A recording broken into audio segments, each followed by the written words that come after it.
Bienvenidas y bienvenidos a Escuela Judicial. Hoy platicaremos con Rebeca Saucedo, Directora General de Derechos Humanos, Igualdad de Género y Asuntos Internacionales del Consejo de la Judicatura Federal. Vamos a hablar sobre las obligaciones internacionales en materia de derechos humanos. Acompáñenme. Comenzamos. Rebeca Saucedo López, licenciada en Derecho por el Centro de Investigación y Docencia Económica, CIDE, maestra en Estudios Avanzados en Derechos Humanos por la Universidad Carlos III de Madrid. Ha prestado sus servicios profesionales en la Unidad de Asuntos Jurídicos de la Secretaría de Gobernación y en Centros de Justicia Penal Federales en Quintana Roo y el Estado de México. Fue directora de Colaboración y Vinculación con Organismos Nacionales e Internacionales en la Dirección General de Derechos Humanos de la Suprema Corte de Justicia de la Nación. Actualmente, es Directora General de Derechos Humanos, Igualdad de Género y Asuntos Internacionales del Consejo de la Judicatura Federal. Rebeca, muchas gracias por acompañarnos. Bienvenida a tu programa Escuela Judicial. Muchísimas gracias por la invitación, Francisco, y qué gusto estar aquí con ustedes el día de hoy. El gusto es completamente nuestro. Y Rebeca, para comenzar a hablar de las obligaciones internacionales en materia de derechos humanos, creo que es indudable comenzar, o la obligación de comenzar por, ¿qué es el derecho internacional de los derechos humanos? Pues, Fran, me encanta la pregunta porque muchas veces hablamos todo el tiempo de derechos humanos y hablamos muchas veces de el derecho internacional y de la Comisión Interamericana y la Corte Interamericana y luego no sabemos cómo es una definición. Entonces, te voy a dar una definición muy sencilla. El derecho internacional de los derechos humanos pues es la rama del derecho internacional público cuyo objeto es el respeto, la promoción, la garantía y la protección de los derechos humanos. Si quieres, vemos rapidísimo nada más cuáles son estas 4 obligaciones genéricas, porque me parece que es importante también que veamos desde esa perspectiva también al derecho internacional de los derechos humanos. El respeto es, pues, primero como abstenerse, que el Estado se abstenga de restringir los derechos humanos o de interferir en su realización.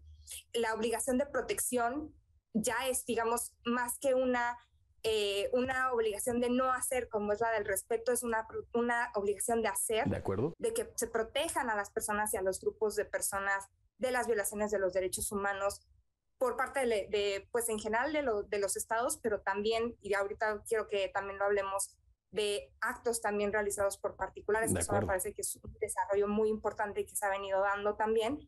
La garantía, otra obligación positiva también, que es garantizar que todo el aparato gubernamental y en general todas las estructuras a través de las cuales se manifiesta el ejercicio del poder público sean capaces de asegurar jurídicamente, y esto es muy importante porque son exigibles también, el libre y el pleno ejercicio de los derechos humanos. Y por último, la obligación de promoción, que esa también es una obligación positiva de adoptar medidas positivas para facilitar la realización de los derechos humanos, pues en básicos, pero digamos como en estos, pues en esta entendimiento también progresivo que más adelante también quiero explicarte de esas aspectos también de características de los derechos humanos. Pero como te decía, quedándonos, si dame rapidísimo con estos dos elementos, me gustaría solamente hacerte una pregunta. Cuando hablamos de derecho internacional de los derechos humanos, ¿estamos incluyendo también a la dimensión interamericana?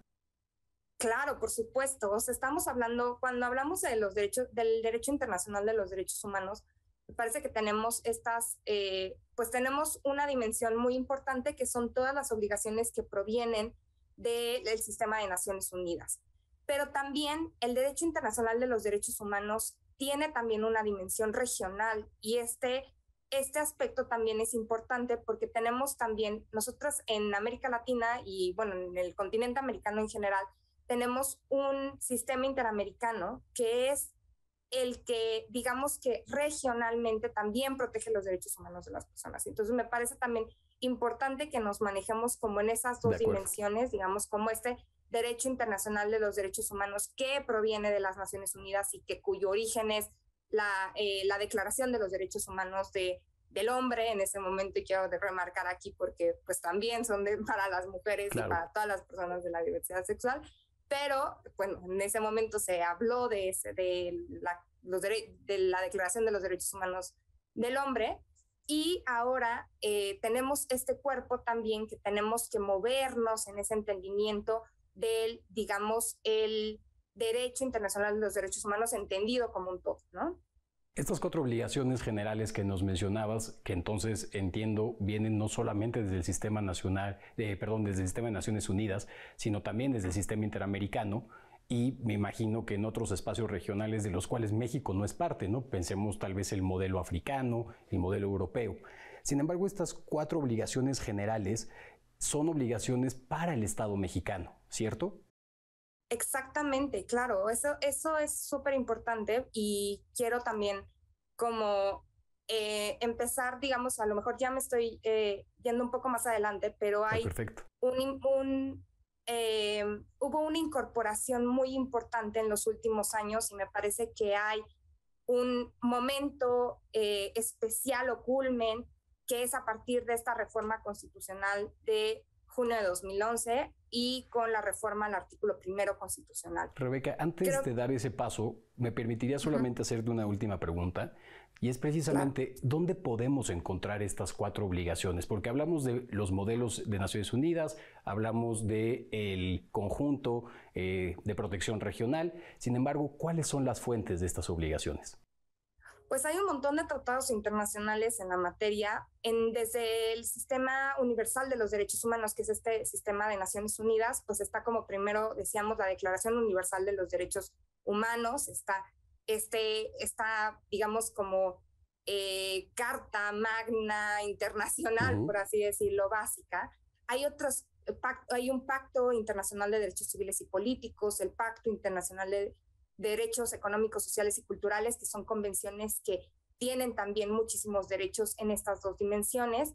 La Convención para la Eliminación de todas las formas de discriminación en contra de la mujer, que es el cuerpo de Naciones Unidas especializado en derechos para las mujeres, la Convención de los Derechos del Niño, la Convención del Derecho de Personas con Discapacidad, de la eliminación de todas las formas de discriminación racial, contra la tortura y otros tratos y penas crueles, inhumanas y degradantes. Y bueno, ahí, digamos, como te puedes dar cuenta, un acervo muy grande de tratados internacionales en materia de derechos humanos.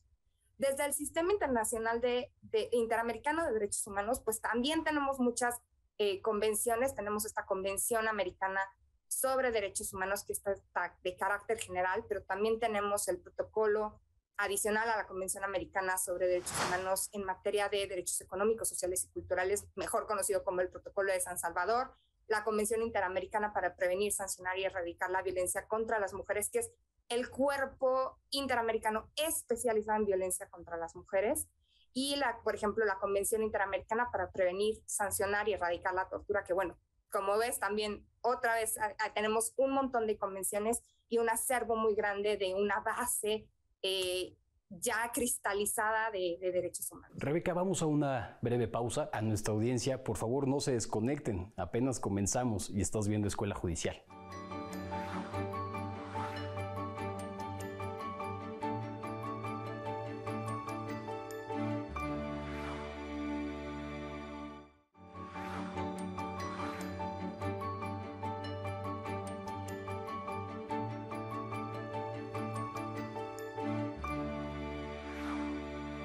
Estamos hablando con la maestra Rebeca Saucedo, directora general de Derechos Humanos, Igualdad de Género y Asuntos Internacionales del Consejo de la Judicatura Federal.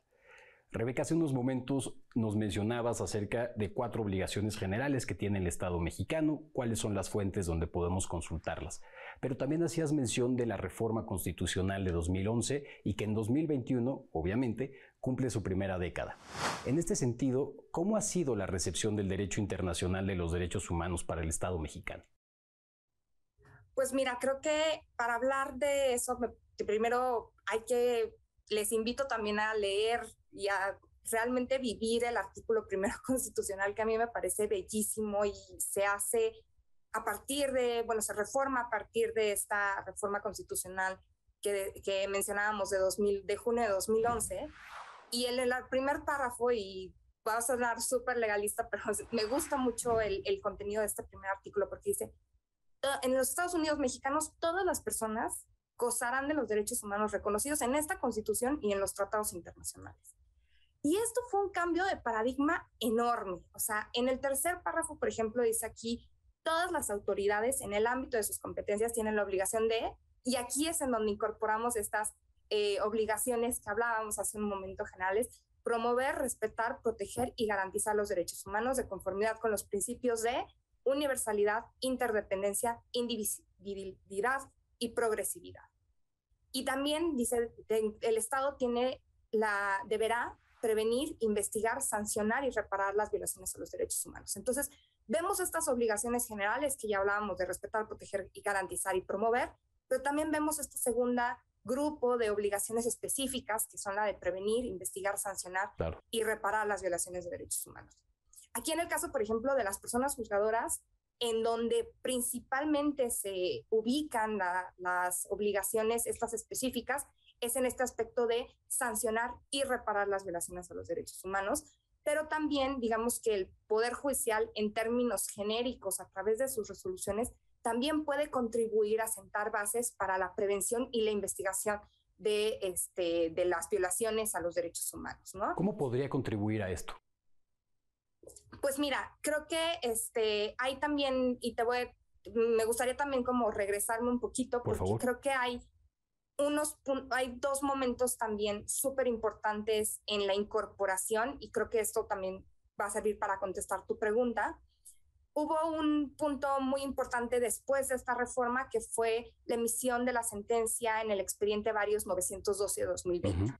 Esta fue una sentencia que de la Suprema Corte de Justicia de la Nación, del Pleno de la Suprema Corte, y que derivó de la sentencia de Rosendo Radilla Pacheco, en este caso muy emblemático de la Corte Interamericana. Entonces, en este caso, después, digamos, yo la verdad es que siempre me gusta ver las sentencias con personas, y es también a partir de la lucha incansable de Tita Radilla, hija de Rosendo Radilla, por la búsqueda de su padre, en donde la Corte Interamericana determina ciertas reparaciones al Estado que el Estado mexicano tiene que cumplir, y entre esas, pues estaba pendiente la de determinar cuáles eran las obligaciones concretas que corresponden al Poder Judicial de la Federación y la forma de instrumentarlas, estas reparaciones que determinó la Corte Interamericana de Derechos Humanos. Y hay dos puntos muy relevantes que fueron este primer paso dentro de, digamos, la adopción total, porque yo lo quiero ver como de la interiorización ya de los derechos humanos dentro del quehacer diario de las autoridades judiciales, ¿no? De acuerdo. Y es primero este punto de que todas las sentencias condenatorias de la Corte Interamericana son obligatorias para el Estado mexicano y en particular para el Poder Judicial de la Federación, y que los demás criterios interpretativos que deriven de la jurisprudencia de la Corte Interamericana son orientadores para el Poder Judicial. Entonces, este ya era un momento, digamos, como revolucionario, pero ahorita vamos a ver que fuimos más allá todavía, ¿no? Y el segundo punto relevante de esta sentencia del Varios 912 es que el Poder Judicial de la Federación tiene la obligación de hacer un control de convencionalidad ex oficio entre las normas internas y la Convención Americana en el marco de sus respectivas competencias y de las regulaciones procesales correspondientes. Y esas obligaciones, y esto es súper importante, son para todas las personas juzgadoras del país. Entonces, esto fue la verdad un cambio, y que hasta casi la piel se me pone chinita, porque fue un cambio realmente revolucionario en el entendimiento de los derechos humanos, ¿no? Pero hay otro, por eso te digo que en esta historia fuimos un paso más, y la Suprema Corte emite esta resolución que ya, digamos, que da un entendimiento completo a la incorporación de los derechos humanos y le dota realmente de sentido al artículo primero constitucional, y es la contradicción de tesis 293-2011, emitida también, y el ponente de esta sentencia pues fue el ministro Arturo Saldívar. Rebeca, vamos a una breve pausa. Claro. Por favor, acompáñenme a conocer esta recomendación bibliográfica. No queda duda que seguirá incrementando su gusto por el conocimiento jurídico. Estás viendo Escuela Judicial. Continuamos. ¿Quieres conocer los derechos de los menores? Este libro es para ti. Derechos humanos de niñas, niños y adolescentes, utopía o realidad. La obra responde a esta y otras preguntas como: ¿Qué significado tiene la expresión patria potestad o quiénes son los sujetos obligados en materia de alimentos? Además, expone a detalle el derecho a la igualdad, a la no discriminación, a un nombre y a la identidad, a vivir en familia, a la educación y a la integridad física y mental. Analiza la legislación nacional e internacional que tutela los derechos humanos de menores. También incorpora las ideas de juristas, pedagogos, sociólogos, psicólogos, psiquiatras, pediatras, periodistas y religiosos, además de las interpretaciones en la doctrina nacional, extranjera y de los tribunales federales. Consulta esta obra. Está disponible en la Biblioteca Felipe Tena Ramírez de la Escuela Federal de Formación Judicial.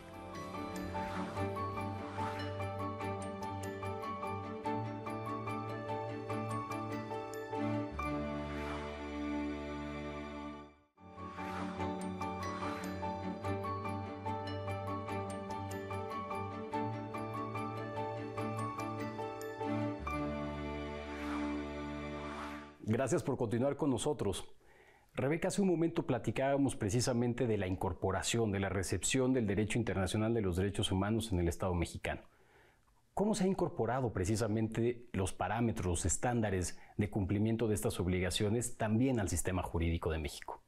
Claro, pues mira, hablábamos también de este segundo momento importante que era el de la contradicción de tesis 293-2011, que marca lo que dice es que el parámetro de regularidad constitucional, y aquí hay que verlo precisamente como un estándar por el que se van a medir las leyes, los actos de las autoridades en general, y ese estándar va a estar, digamos, compuesto tanto por los derechos humanos que están contenidos en la propia Constitución, como también los derechos humanos de fuente internacional, es decir, todos estos que están contemplados en estas convenciones y tratados internacionales de los que hablábamos hace un momento, pero también en casos en donde el tratado internacional no es en esencia de derechos humanos, pero sí contiene derechos humanos. Por ejemplo, el de la Convención de Viena sobre Relaciones Consulares es como que el ejemplo del libro, ¿no? En donde está un derecho a las personas extranjeras cuando son detenidas a tener contacto y asistencia consular. Entonces sí, no es en realidad un tratado de derechos humanos, pero sí consagra ese derecho humano que es súper importante para las personas extranjeras, ¿no?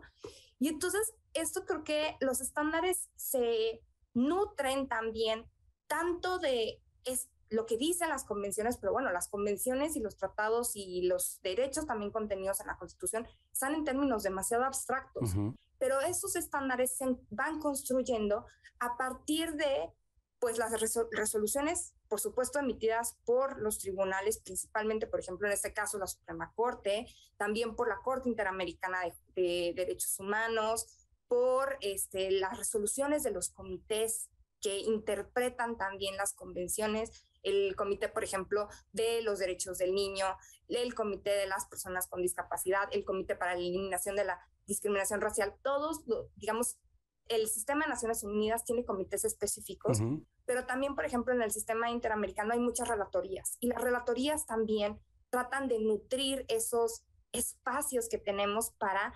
interpretar y para dotar de contenido y hacerlos, digamos, como más aterrizados en la realidad, los derechos humanos que están en términos abstractos, ¿no? Entonces creo que eso es importante que lo tengamos en cuenta porque tenemos que considerar todo ese cuerpo de derecho humano internacional para que nosotras también sepamos qué es lo que tenemos cómo tenemos que actuar, cómo se ha entendido y cómo es que nuestras actuaciones como autoridades se ajustan o no a esos estándares. Rebeca, dicen las personas administrativistas, sobre todo politólogas también, que no se puede mejorar aquello que no se puede medir. ¿Cómo podemos saber en dónde estamos? Y si tenemos alguna medición, ¿cuáles son los siguientes pasos que hay que dar? Pues mira, me parece súper relevante esa pregunta porque justo creo que en el Poder Judicial ha habido una enorme incorporación de los derechos humanos. Creo que cuando revisamos resoluciones vemos que está ahí el diálogo de los derechos humanos, pero ahorita estamos en un punto también en el que no tenemos la plena certeza de cuántas, por ejemplo, determinaciones se ha hablado de los derechos del niño, cuántas. Entonces, eso la verdad es que es el siguiente paso, como bien dices, ¿no? Y ha habido un montón de recomendaciones internacionales también al Estado mexicano especialmente, y digamos a los estados que componen el sistema de Naciones Unidas y el interamericano, que ha hecho precisamente eco en la necesidad de contar con mecanismos de evaluación constante e indicadores para ver cuáles han sido los obstáculos en, por ejemplo, la erradicación de la discriminación por género, la violencia contra las mujeres, cuál ha sido la incorporación de los derechos económicos, sociales y culturales. Entonces, creo que ese es el siguiente paso y es un paso indispensable para todos los estados. Todos tenemos que saber cómo vamos en el avance y también eso nos va a servir mucho para orientar también nuestros esfuerzos en fortalecer también que más allá de que queramos incorporar los derechos humanos, podamos realmente hacerlo. Entonces, te cuento rapidísimo que precisamente en la Dirección de Derechos Humanos, Igualdad de Género y Asuntos Internacionales impulsamos un proyecto que va a arrancar apenas con la Agencia de Cooperación Alemana GIZ, precisamente para hacer un sistema de indicadores en materia de derechos humanos para el Poder Judicial, un sistema ad hoc que nos permita también dar cuenta de manera precisa de en qué estado estamos, de acuerdo, cómo estamos en la incorporación de los derechos humanos. Y eso me parece que va a ser revolucionario y que le estamos también dando al clavo con las recomendaciones internacionales. Sin duda alguna,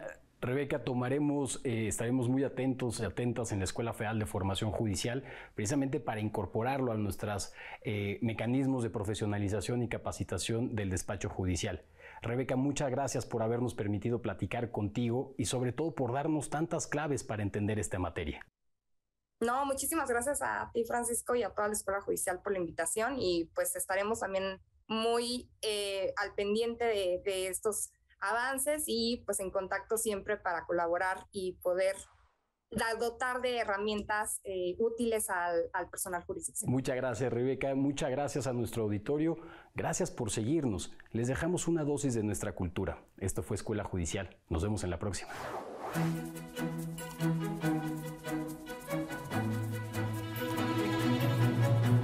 Yo no descubrí la fotografía, más bien la fotografía me descubrió a mí. Estaba estudiando arquitectura y pues por la obra y por eso empezaba con una camarita de esas instamáticas a tomar fotos y le quería echar muchas ganas, pues no me salía nada. Vi en especial algunos autores como Cartier-Bresson, dije, órale, y yo quiero ser de estos, ¿no? Esto me gusta. Y entonces me empecé a jalar como pasatiempo, como hobby con la fotografía, hasta que renuncié a la arquitectura. En la fotografía vi la posibilidad de hacer todo yo y que era lo que me apasionaba y me gustaba. Tuve la fortuna de estudiar con el maestro Nacho López, con Lázaro Blanco. Me alentaron, me impulsaron. Traté de entrar a la prensa, que era la parte de la fotografía documental que más se parecía a lo que yo quería. Cuando hay la ruptura ahí en el 1+1 y se hace la jornada, estuve insistiendo. Estaba ahí todas las tardes sentado esperando. Y entonces llegó la subdirectora, que era Carmen Lira, enojadísima. ¿Por qué no hay fotos de esto? Pues le dijimos a Rogelio y no contesta, no va, no hace nada. Y que no hay un fotógrafo aquí en México, ¿qué puede hacer? ¿Para qué hay uno? Dice. Bueno, pues dale las órdenes de Rogelio a él desde mañana. Y entonces empecé con los números ceros y a publicar. Me dieron prueba 28 días y me quedé. Llegamos aquí a un fotoperiodismo bien acartonado, bien protocolario. El presidente tiene que salir bien, nada de abriendo la boca, mucho menos sacándose un moquete, ¿no? O riéndose, tomando agua, viéndola de acá. No.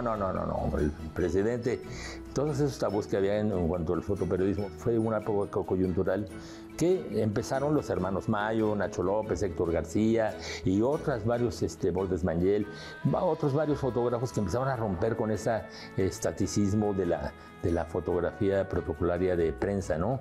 Que debía ser informativa y toda acartonada. Se empezó a publicar un tipo de foto más viva y donde el fotógrafo sí participaba, no era el chalán del reportero. Se cambiaron las cosas en todo el fotoperiodismo mexicano. Nos daban crédito en las fotografías, cosa que ningún periódico daba, ¿no? Los fotógrafos de Excelsior, de Universal, no les firmaban sus fotos. el darle voz al fotógrafo, que el fotógrafo ya no iba a fuerza acompañado del periodista, sabía lo que iba a hacer, investigaba a quién iba a entrevistar antes de ir, sabías lo que estabas haciendo, ¿no? Ya no ibas a ciegas, pues más preparación. Venimos a romper con muchos de esos tabús, mitos y costumbres tontas del fotoperiodismo, y los fotógrafos de otros diarios entendieron. Les cayó el 20 a todos, ¿no? O sea, sí, ¿por qué tenemos que hacer la misma tipo de fotografía acartonada y protocolaria? Y esto vino a cambiar un poco las cosas en la prensa.